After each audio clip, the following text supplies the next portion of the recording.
Hi అండి, welcome back to taste your my dishes and all. నేను మీ శ్రావణి. ఈరోజు special వచ్చి వడలు అండి. వీటిని మినపగారెలు కూడా అంటారు. అమ్మవారికి ప్రీతికరమైన వంటకాల్లో ఈ వడలు కూడా ఒకటండి. నిన్న నేను పెసరపప్పు పాయసం చేశాను. ఇంతవరకు ఆ వీడియోని ఎవరైనా చూడనట్లయితే డిస్క్రిప్షన్ బాక్స్లో లింక్ ఇస్తాను, చూడండి. ఈ వడల్ని నైవేద్యంగానే కాకుండా టిఫిన్లా కూడా చేసుకొని తినవచ్చు. ఇప్పుడు తయారు చేసే విధానం చూద్దాం. నేను ఇక్కడ వడల కోసము 2 కప్పుల మినపప్పు తీసుకున్నానండి. మీ దగ్గర గుండు మినపప్పు ఉన్నా తీసుకోవచ్చు.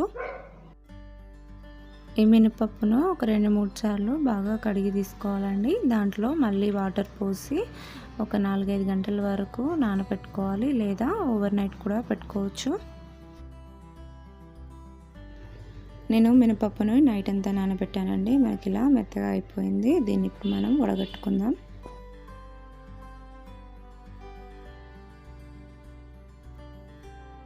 ఇలా వడకట్టిన పప్పుని మనం గ్రైండ్ చేసుకోవాలండి. జార్లో కొద్దిగా మినపప్పు వేసి ఒక పచ్చిమిర్చి, 1 టీ స్పూన్ వరకు జీలకర్ర వేసుకోవాలి. వాటర్ ఏవి యాడ్ చేయకుండా మనం గ్రైండ్ చేసుకోవాలండి.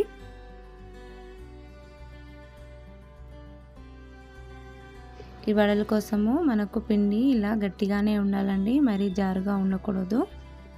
మీకు మిక్సీ చేసేటప్పుడు పిండి అనేది మరీ గట్టిగా అనిపిస్తే 1 లేదా 2 స్పూన్లు వాటర్ యాడ్ చేసుకుంటూ గ్రైండ్ చేసుకోవాలి. లేదా పిండి మొత్తము జారుగా అవుతే 1 లేదా 2 స్పూన్ల వరకు బియ్యం పిండి యాడ్ చేసుకొని కలుపుకోవచ్చు. ఇలా మొత్తం గ్రైండ్ చేసుకోవాలండి. ఇప్పుడు దీంట్లో 1/2 టీ స్పూన్ వంట సోడా, 1/2 టీ స్పూన్ ఉప్పు వేసుకొని బాగా కలుపుకోవాలి.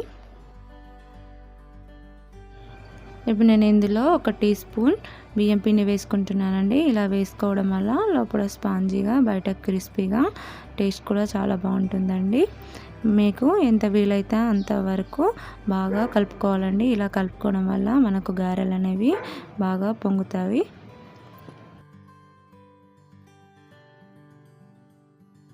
ఇలా బాగా మిక్స్ చేసుకున్న తర్వాత ఇప్పుడు స్టవ్ మీద ఒక కడాయి పెట్టుకొని దాంట్లో డీప్ ఫ్రైకి సరిపడా ఆయిల్ పోసుకోవాలి. దానిని బాగా వేడి చేసుకోవాలి. ఆయిల్ వేడేలోపు మనము వడలు చేసుకుందామండి. ఇప్పుడు చేతిని ఇలా తడి చేసుకోవాలి.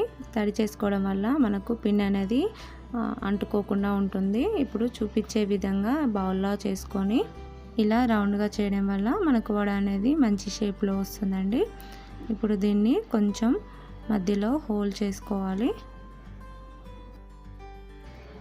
వడ మనకు పర్ఫెక్ట్ షేప్లో రెడీ అయిపోయిందండి. ఇప్పుడు వేడి నూనెలో వేసుకోవాలి.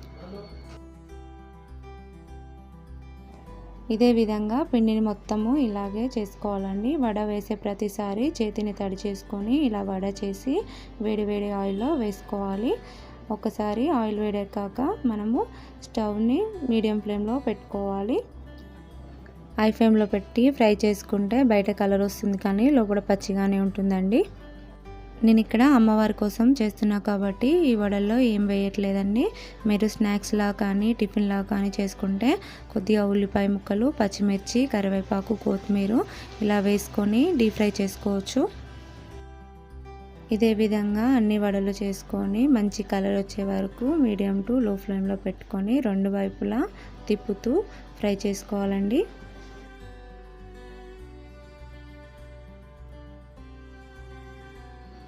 చూడండి, మనకు వడ అనేది చాలా పర్ఫెక్ట్గా వచ్చింది. ఇలా 2 వైపులా తిప్పుతూ ఫ్రై చేసుకోవాలి. మంచి కలర్ రాగానే తీసి వేరే బౌల్లోకి ట్రాన్స్ఫర్ చేసుకోవాలి.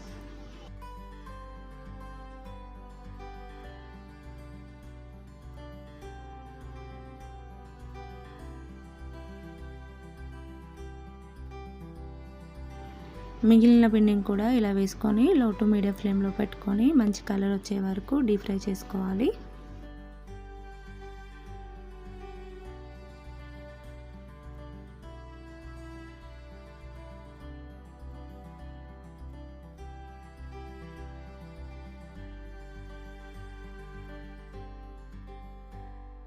ఇలా 2 సైడ్స్ డీప్ ఫ్రై చేసుకొని మంచి కలర్ రాగానే తీసి వేరే బౌల్లోకి ట్రాన్స్ఫర్ చేసుకోవాలి.